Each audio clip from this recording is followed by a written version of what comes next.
Soy entrenador personal y fisioterapeuta y trabajando en este mundo de la salud es inevitable que mucha gente me haga llegar sus dudas sobre nutrición, sobre alimentación. Sin embargo, no soy nutricionista, no tengo un conocimiento profundo sobre nutrición como para hablar con rigor del tema, pero tengo que decir algo a esta gente que confía en mí y yo mismo, que tengo la costumbre de comer todos los días, tengo que decidir qué poner en mi plato. La información que hay en internet parece contradictoria. Hay mucha información y muchas veces es contradictoria. Parece que los expertos no se ponen de acuerdo, que lo que un día es saludable al día siguiente te va a matar, que los científicos se pelean entre ellos, que no hay consenso y que en nutrición todo vale, que no hay nada claro.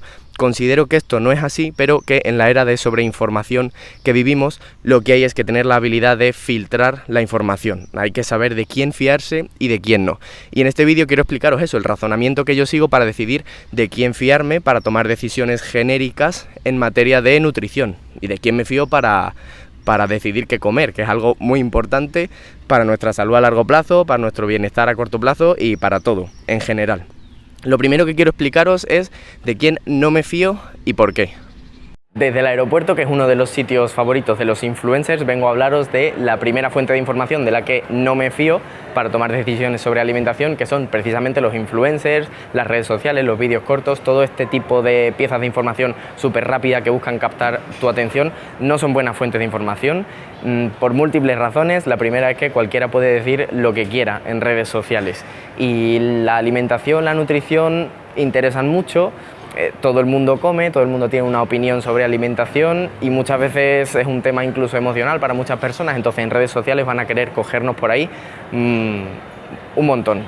Esto provoca que la mayoría de personas que hablan sobre nutrición en redes sociales no tienen ni idea de lo que están hablando, probablemente. A lo mejor te sale un vídeo que te dice que el huevo es muy beneficioso y que deberías incluir huevo en tu dieta, y otro vídeo muy parecido que dice todo lo contrario, que el huevo es un alimento perjudicial y que lo mejor es que lo elimines. Son vídeos muy parecidos que tienen argumentos que parecen válidos, probablemente uno de ellos tenga razón, pero ni tú ni yo tenemos las herramientas para distinguirlo. Y además el vídeo dura 30 segundos, ya ha terminado y te ha dejado con más dudas de las que tenías antes de verlo. Segundo, el funcionamiento de las redes sociales hace que haya cada vez más contenido de poca calidad y el contenido de buena calidad sea muy poco y por tanto muy difícil de encontrar. Las redes sociales obligan a los creadores de contenido a producir mucho y evidentemente si producen mucho no puede ser todo de muy buena calidad y además la mayoría de vídeos tendrán como objetivo principal captar tu atención, no informarte realmente, lo que disminuye las probabilidades de que cualquier vídeo que veas en redes sociales sea verdaderamente informativo y valioso para tomar decisiones. Y tercero, un vídeo de 30 segundos, por muy bien hecho que esté, nunca puede ser una fuente de información válida, algo a lo que hacerle caso, algo en lo que basarnos para tomar decisiones tan importantes como la alimentación. Así que redes sociales, vídeos cortos totalmente descartados, para entretenernos, para conectar con gente muy bien, pero para tomar decisiones sobre alimentación, no. Me vengo a la oficina para hablaros sobre la segunda fuente de información de la que no me fío y son formatos divulgativos más extensos como el artículo de blog, los podcasts, los artículos periodísticos, las entrevistas a expertos, todo ese tipo de cosas. ¿Y por qué no me fío? Primero, porque igual que ocurre en redes sociales no hay un filtro de entrada, cualquiera puede hablar de cualquier cosa y eso ya va a hacer que la mayoría de piezas de información sean inválidas porque su autor no sabe de lo que está hablando. Eso es lo primero. Y segundo, porque como ni tú ni yo tenemos suficiente formación sobre nutrición, no tenemos forma de saber si los argumentos que se están aportando para justificar lo que sea que se está diciendo son válidos. O sea, nos pueden estar colando falacias. Una falacia es un argumento que no es válido, pero que parece válido. Y como no sabemos distinguirlo, es muy difícil distinguir cuáles sí y cuáles no, pues nos acaban colando cualquier cosa. Vamos a verlo con dos ejemplos. El primero, en este artículo se habla de la densidad nutricional de los alimentos. Su tesis básica es que los alimentos con más nutrientes por unidad son más beneficiosos porque nos nutren más, nos aportan más cosas. Tú lo lees, de hecho te pone varios ejemplos que parecen bastante razonables. Por ejemplo, aquí nos habla del hígado, de la carne de vaca, el salmón, las especias, espinacas y demás cosas. Y a ti te parece de lo más razonable. Oye, pues si un alimento es más nutritivo, seguro que es mejor para mi salud. Pues voy a empezar a comer de esos alimentos. Y por ejemplo te pones a comer mucha carne de vaca, pero ahora viene un experto, alguien que sabe de verdad y te dice, ojo, que este argumento no es válido, es una falacia. ¿Por qué? Porque un alimento puede tener muchos nutrientes, pero por lo que sea puede tener un efecto perjudicial sobre tu salud y hacer que, por ejemplo, vivas menos años o enfermes antes. Ejemplo, la carne de vaca tiene muchísimos nutrientes, vitaminas, minerales, todo lo que tú quieras, pero tiene grasa saturada. Y la grasa saturada te sube el colesterol, y como te sube el colesterol, es más probable que acabes teniendo una enfermedad cardiovascular. Así que la carne de vaca, por muy nutritiva que sea, no sería recomendable. O sea, los nutrientes que tenga un alimento no son necesariamente un argumento válido para decir que ese alimento sea saludable. Ostras, pues es verdad, pero claro, como tú no sabes, como yo no sé, hasta que no viene un experto y nos lo explica, pues nos hemos comido esta falacia y nos hemos comido la carne de vaca y nos hemos comido los huevos y todo lo que sea. O nos hemos comido los huevos estos.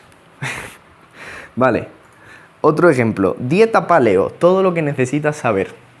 La tesis de este artículo es que la dieta paleolítica, es decir, la dieta a la que el Homo sapiens ha estado expuesto durante más tiempo a lo largo de su evolución, es la más saludable porque estamos preparados para ella, todos los alimentos los hemos consumido durante milenios y entonces no puede ser que esos alimentos no sean saludables si la evolución los ha elegido, ¿no? Entonces, pues tiene todo el sentido del mundo, al final la evolución lo que quiere es que la especie vaya para adelante.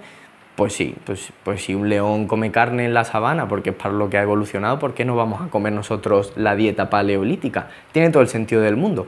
Ahora viene un experto y te dice, ojo, es que no estás teniendo en cuenta que la evolución no prioriza la salud a largo plazo, que la evolución solo prioriza que tú llegues a la edad reproductiva. O sea, a la evolución le da igual si tú estás comiendo algo que a los 60 o 70 años te va a enfermar, porque a los 60 o 70 años tú a la evolución no le sirves para nada. Ella solo quiere que llegues a los 20, 30 años, te reproduzcas, pases tus genes y ya lo que pase después le da igual.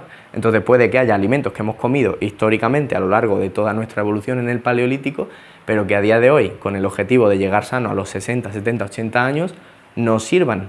Ostras, pues es verdad, llevo comiendo dieta paleo un año y podía habérmelo ahorrado, pero tiene que venir un experto a explicártelo. Es decir, que este tipo de argumentos, este tipo de razonamientos pueden sonar muy bien. Algunos pueden ser perfectamente válidos, pero nos va a costar mucho distinguirlos. Algunas fuentes de información hablarán sobre artículos científicos, estudios científicos o nombrarán a la ciencia, científicos en general. Por ejemplo, este artículo de blog sobre los beneficios de los alimentos antioxidantes, que en una de sus secciones nos ofrece un enlace que dice algunos estudios muestran, y si hacemos clic aparece este PDF que es un artículo científico. Normalmente tienen esta pinta, el título del artículo, el nombre del autor o autores y el texto dividido en varias secciones, normalmente en 2 columnas, y aparecerán gráficas, figuras, tablas, todo muy científico. Esto es común y cada vez se ve más en redes sociales, también en el formato de vídeos cortos, quien sea está hablando y a medida que habla aparecen capturas de pantalla de títulos de artículos científicos que justifican lo que está diciendo. O en podcasts, en entrevistas, quien sea puede decir, tal autor en tal año demostró no sé qué, o este artículo de 2000 no sé cuánto concluye, bla, bla, bla. Todos son referencias a estudios científicos, artículos científicos, pero que de nuevo nos pueden dar una falsa sensación de rigurosidad. ¿Y falsa por qué? Porque no es tan sencillo extraer conclusiones de los artículos científicos. Pasar del estudio científico a lo que luego se diga en el blog, en el podcast o donde sea, es un proceso en el que pueden ocurrir varias cosas. Lo primero que puede ocurrir, que es muy común, aunque sea muy burdo, es muy común, es que el artículo científico no concluya lo mismo que luego se dice en la fuente de información. El autor de la pieza de información que sea, además lo ha hecho a sabiendas porque confía, y confía bien, en que nadie va a realizar este proceso de comprobar las referencias. Tiene un artículo científico enlazado, queda muy bien, pero si el artículo científico no dice lo mismo que luego tú dices, evidentemente no es válido.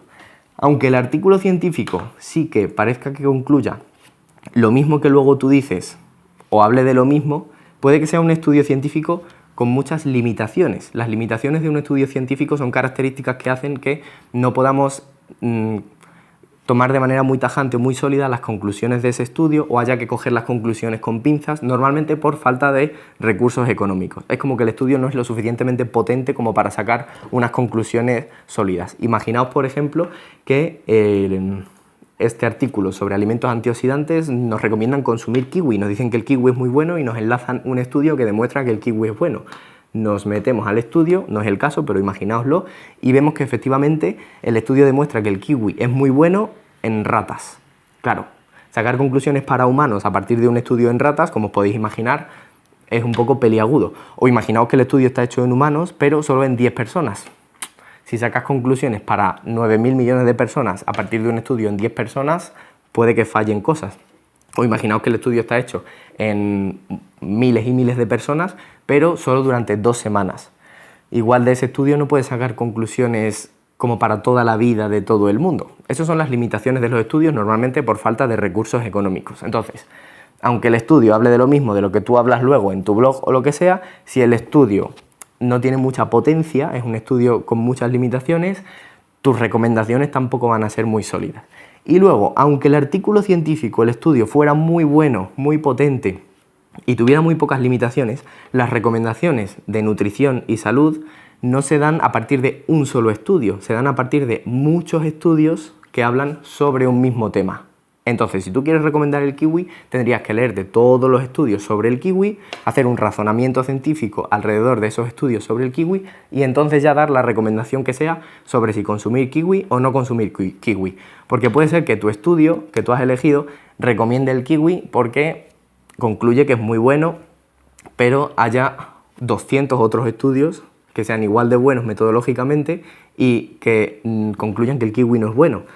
Entonces, si hay 200 contra 1, por muy bueno que sea el tuyo, los otros 200 pesan más y no habría que recomendar el kiwi.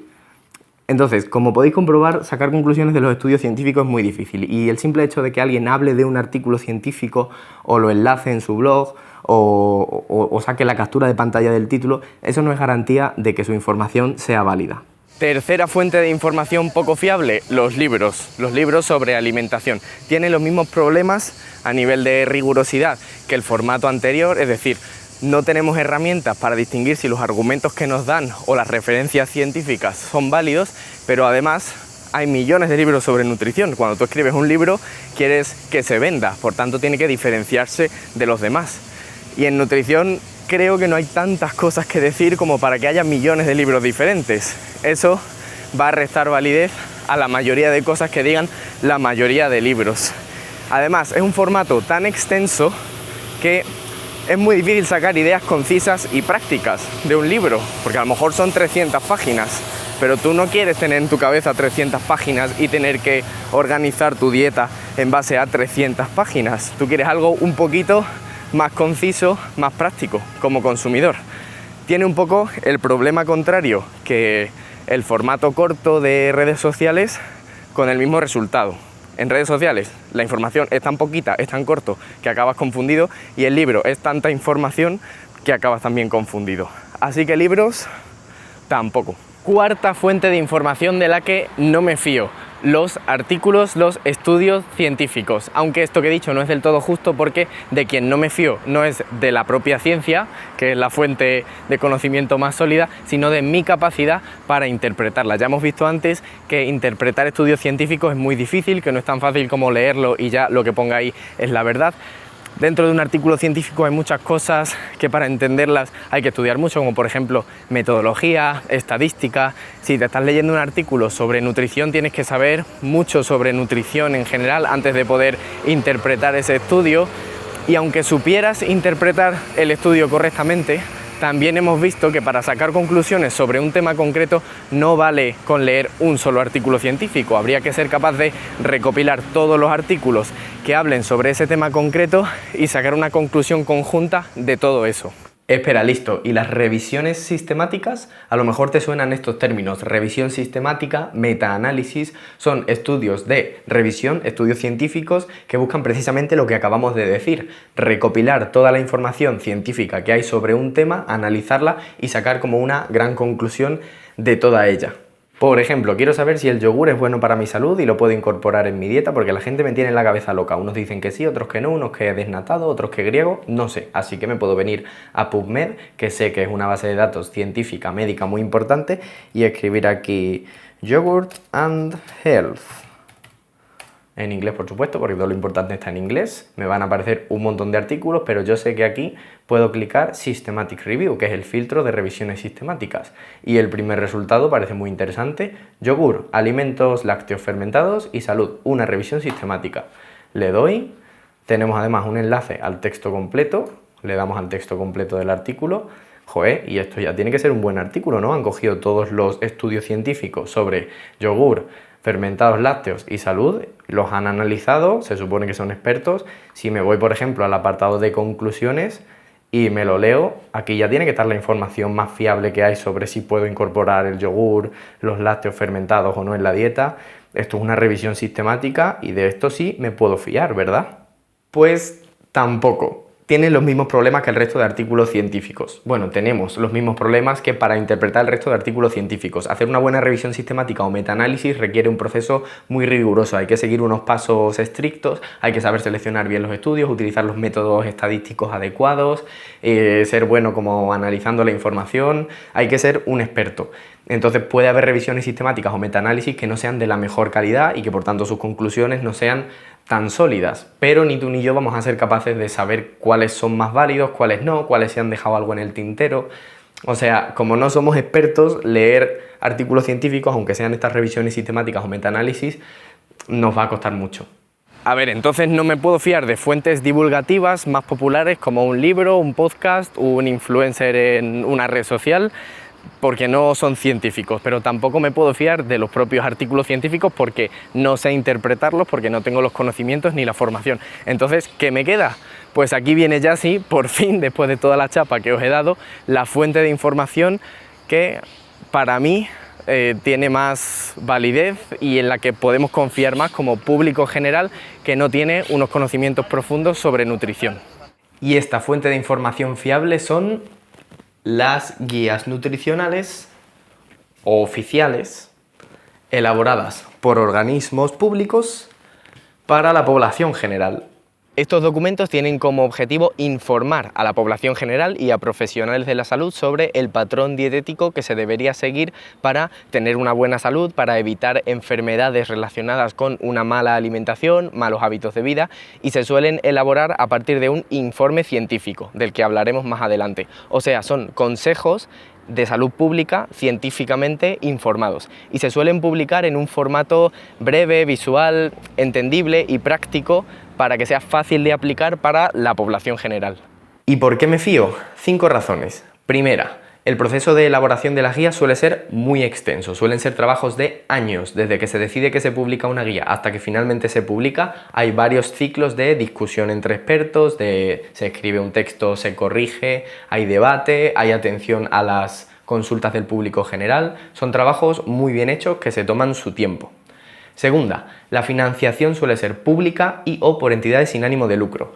Sabemos que esto no es garantía de que no haya intereses, pero donde casi seguro hay intereses es en todo el resto de productos informativos privados de los que hemos hablado antes. Detrás de cada uno hay alguien que tiene que ganar dinero con lo que hace, lógicamente. Tercero, suelen ser muy transparentes en el proceso. Todos los datos sobre quién compone los comités, sobre en qué fecha se hace cada reunión, sobre los recursos económicos que se destinan al proyecto, suelen estar publicados. Aquí tenemos la página web oficial de las guías dietéticas de Estados Unidos, las guías 2025 a 2030, que a fecha de este vídeo todavía no se han publicado, pero en esta web podemos ver todo el trabajo que se ha venido haciendo desde la primera reunión que se tuvo el 9 de febrero de 2023. Si nos vamos al enlace de esa reunión, podemos ver un documento con los nombres de todos los miembros del comité que estuvieron en esa reunión y un resumen de todo lo que se habló en esa reunión. Como veis, un montón de transparencia.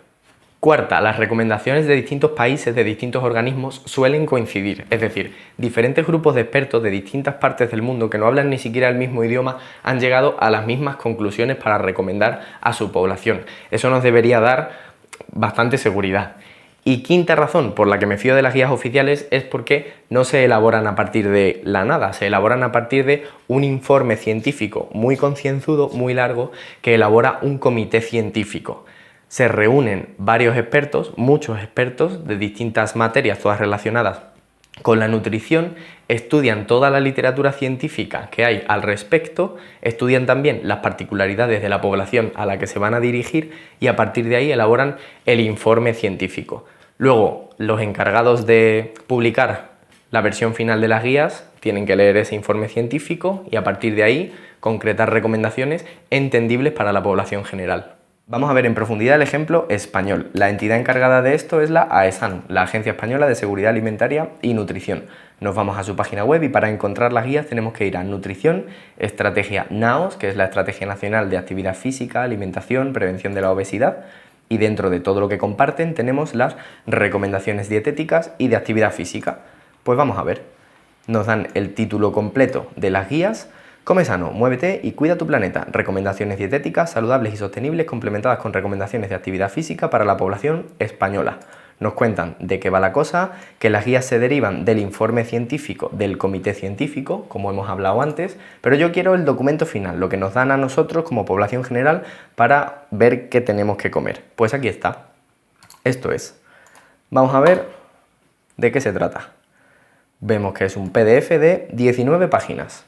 19 paginitas muy bien presentadas, muy bonitas, muy comprensibles. En teoría, esto es lo que necesitamos para organizar nuestra alimentación. Ajá, ¿qué debe estar presente en una dieta saludable y sostenible? A ver, un grupo de alimentos, raciones al día de ese grupo de alimentos, cuánto pesa una ración y ejemplos. Bastante claro, ¿no? Vamos un poquito más abajo a ver qué encontramos. Otro grupo de alimentos. Raciones semanales, cuánto pesa una ración y ejemplos. Y otros consejos prácticos. Pues me parece que está todo bastante claro. Son unas guías muy comprensibles para la población general y científicamente informadas. Y hablando de científicamente informadas, ¿podemos acceder al informe científico? Correcto. Si nos vamos aquí, encontramos el informe científico. A ver qué pinta tiene. Por lo pronto, 60 páginas. Es un texto mucho más complicado, mucho más sesudo, mucho más profundo que las recomendaciones finales. Vamos a ver quiénes son los miembros del comité científico, o sea, quiénes son los expertos a partir de los cuales tenemos que decidir qué comer. Estos son. ¿Qué nos llama la atención lo primero? Pues que son muchos. Y esto nos debería dar mucha seguridad porque esta gente se ha reunido durante varios años, en varias reuniones, varias horas a discutir entre ellos. Además son expertos en investigación científica, o sea, son gente que es capaz de interpretar, sacar conclusiones de la literatura científica, cosa que nosotros no sabemos porque no tenemos la formación, como hemos visto antes en el vídeo. Entre ellos se refutan. Si una persona no está de acuerdo con otra, tienen que hablar para llegar a ponerse de acuerdo para dar una recomendación común. Esto nos debería dar bastante seguridad. Aún así, son solamente nombres, universidades, no me fío. ¿Puedo ver más en profundidad quiénes son? Pues lo que podemos es buscar su currículum, por así decirlo. Vamos a ver quién es la coordinadora, Esther López García. Googleamos, vemos que es esta mujer, Universidad Autónoma, parece que trabaja en la Autónoma.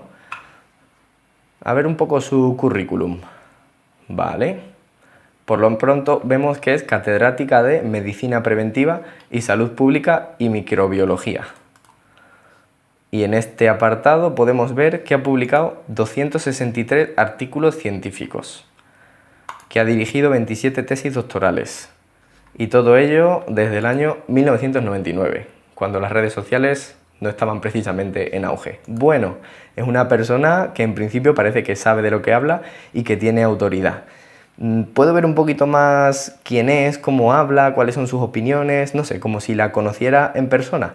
Pues igual sí, podemos buscar una entrevista, un programa de radio, a ver cómo habla, a ver cómo se expresa. Luego, Esther, este efecto termogénico del café, ¿vendría dado por la cafeína o también por algunas posibles sustancias que lo componen? Pues yo creo que sería una combinación. Yo no te sabría decir cuánto sería por la cafeína y cuánto sería por otros componentes. Esto ya no lo, yo este tema no lo conozco tan bien. No te sabría decir. Este tema no lo conozco tan bien, no te sabría decir. Así habla una científica experta. Quien sabe de verdad sobre un tema, sabe lo que no sabe, reconoce humildemente que no lo sabe sin ningún problema y no habla fuera de su área de conocimiento. Este es un buen filtro para distinguir entre charlatanes vendehumos que creen que saben pero en realidad no saben y un experto de verdad como Esther López García. Otra persona del comité científico, Ujue Fresan, que también me suena de haberla visto en redes sociales. A ver quién es. Primer enlace. Farmacéutica, máster en salud pública y doctora en biomedicina. Ha trabajado en Estados Unidos en la Universidad de Loma Linda. Ha trabajado para la OMS. Bueno, algo de autoridad parece que tiene. Y luego estudios de epidemiología nutricional que nos vengan a decir efectos en la salud, pues sí que hay alguno de que puede indicar, pues sobre todo los que he leído más es con menor riesgo de diabetes, pero realmente hay muy pocos estudios sobre esto. 2, y muy importante, no se compara todo convencional. Están hablando sobre la diferencia entre alimentos ecológicos y alimentos convencionales para la salud. Y consumir más ecológico implica muchos factores de confusión por medio, porque una persona que tiende a consumir más ecológico, pues generalmente es una persona que está más concienciada por su salud, probablemente por el planeta, nivel socioeconómico más alto, mayor nivel educativo, etcétera, etcétera. ¿No? Entonces, con la evidencia actual, no se podría decir que sean mejor para la salud. Vale, esto ya es un poquito más sutil. Ha hablado utilizando expresiones como parece que, los estudios sugieren, pero hay pocos estudios. Con la evidencia actual no se podría decir que tal o cual. Este es el lenguaje que utiliza una científica. No es un lenguaje de redes sociales, no es un lenguaje de una persona que te quiera vender algo. Es una persona que admite las limitaciones que hay en la investigación porque no se sabe todo y abraza la incertidumbre. O sea, si hay algo que no se sabe, ella lo dice. Si hay algo que no podemos afirmar con rotundidad, por mucho que pudiera vender, no se afirma. Y así es como habla también una persona que sabe de lo que está hablando a nivel científico. O sea, otro filtro para distinguir charlatanes de personas que saben de verdad.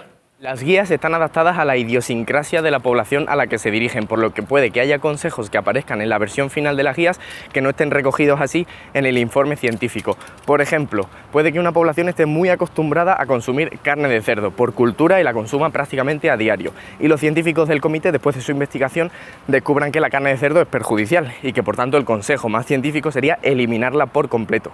Pero que los redactores de la versión final de las guías consideren que ese mensaje no va a calar en esa población concreta porque es muy extremo, muy diferente a lo que está acostumbrada a hacer. Así que deciden moderar el mensaje y en lugar de decir eliminad la carne de cerdo, dicen algo como se recomienda reducir las raciones semanales de carne de cerdo, por ejemplo. Este tipo de cosas se hacen mucho. Entonces, si hay algo que nos chirría, que no nos cuadra, que no comprendemos en las guías, podemos remitirnos al capítulo correspondiente del informe científico para aclararlo. ¿Pero voy a ser capaz de comprender el informe científico? Pues sí, porque es un texto que está escrito para personas no científicas, que no tienen una formación estrictamente científica. Es mucho más denso que la propia guía, que tiene un formato muy amable, pero con paciencia y con un poquito de ganas de aprender y con tiempo se pueden comprender los consejos y las conclusiones del informe científico. Vamos a ver ejemplos, para que no digáis que no os lo doy masticado. Huevos. En las guías podemos leer, se recomienda consumir un máximo de 4 huevos medianos a la semana.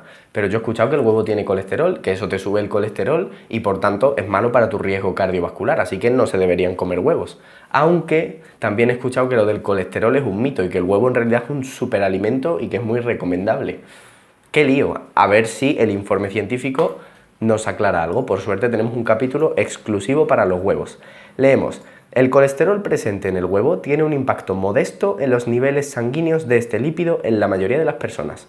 Este nutriente no es determinante para el riesgo cardiovascular de las personas consumidoras de huevo.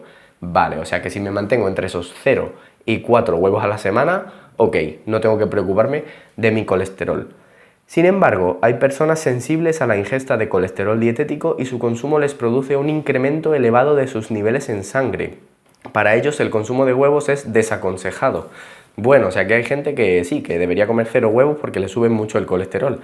No sé si lo soy, pero bueno, parece que para la mayoría de personas, máximo 4, entre 0 y 4, estamos bien. Si vamos un poquito más abajo, leemos: el consumo de huevo es mejor opción que el consumo de carne como fuente de proteínas en la dieta. O sea, que si estoy entre huevos y carne, mejor opto por los huevos, porque la carne debe de tener algo peor que los huevos y se recomienda menos. Bueno, pues está bastante clarito. Huevos, máximo 4, estamos bien.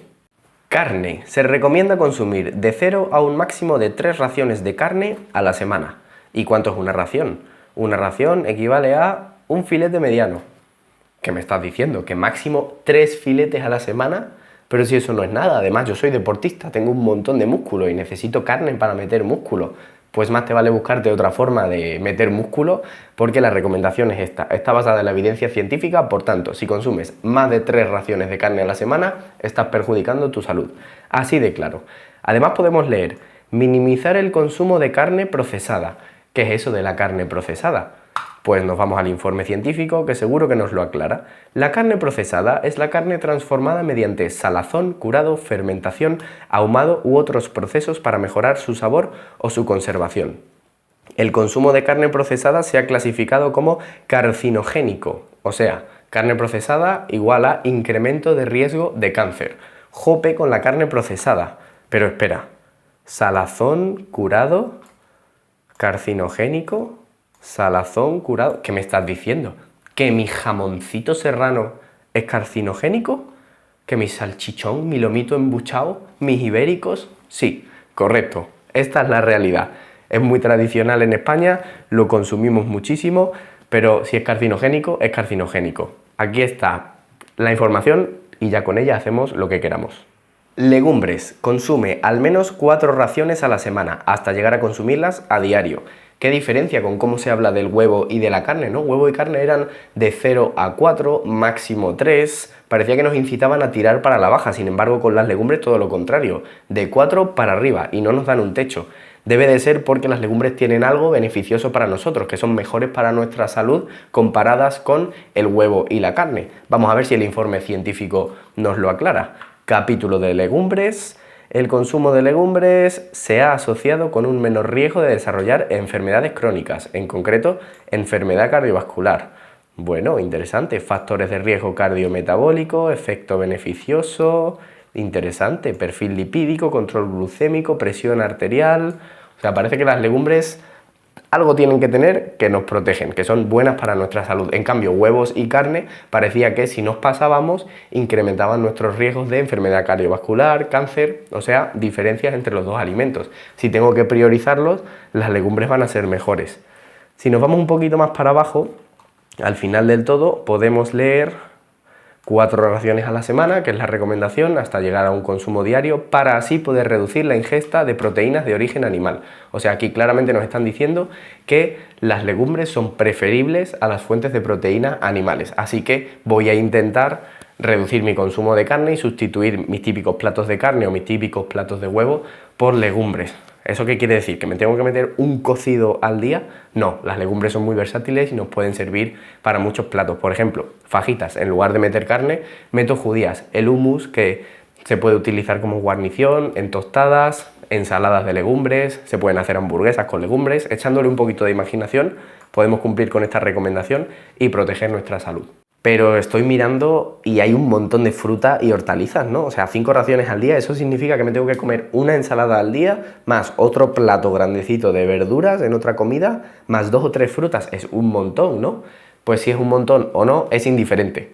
Esto es lo que ha demostrado ser beneficioso para la salud. Si estos grupos de alimentos no te gustan, tendrás que ver la forma de irlos incorporando poco a poco a la dieta, buscar recetas que te gusten, echarle imaginación, y si no llegas a cumplir con esta recomendación, sabes que te estás alejando del patrón dietético saludable. O sea, sabes que estás reduciendo la calidad de tu salud a corto y a largo plazo. Bueno, vale, pero las guías no dicen si tengo que ayunar o no tengo que ayunar, cuántas comidas tengo que hacer, o sea, hay muchas cosas que no nos recomiendan, ¿no? Pues eso es porque estos detalles no son importantes. Si algo fuera importante y tuviera una evidencia científica sólida detrás, estaría reflejado en las guías. Si no está reflejado, es que no es importante. Vale, pero hay una cosa que sí que las guías no hablan, que es los macronutrientes. O sea, no me dicen cuánta proteína tengo que comer, ni cuánta grasa, cuántos carbohidratos, eso se lo saltan totalmente. Pues eso es porque los macronutrientes están cubiertos si consumes los alimentos que te recomiendan en las cantidades que te recomiendan. Todo este tipo de dudas surgen de la sobreinformación a la que estamos expuestos, sobre todo de redes sociales, pero las guías están hechas para ser prácticas, o sea, para que siguiéndolas no tengas que pensar en nada más y te olvides de ver vídeos de redes sociales, de pensar en macronutrientes, en timing, en ayuno, en no ayuno.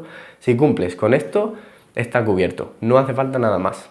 ¿Y cómo lo llevamos a la práctica? Pues puedes inventarte tú mismo tu menú o decirle a la inteligencia artificial que te elabore un menú del tiempo que quieras, las semanas que quieras, teniendo en cuenta las recomendaciones. Le pasas el PDF de las recomendaciones y, por ejemplo, yo le he dicho que me haga 3 semanas Y cada día desayuno, comida y cena lo más variado posible, pero siempre cumpliendo con los grupos de alimentos, las raciones semanales, diarias, de las recomendaciones. Por ejemplo, día 1, desayuno, yogur con frutos del bosque, nueces, pan integral.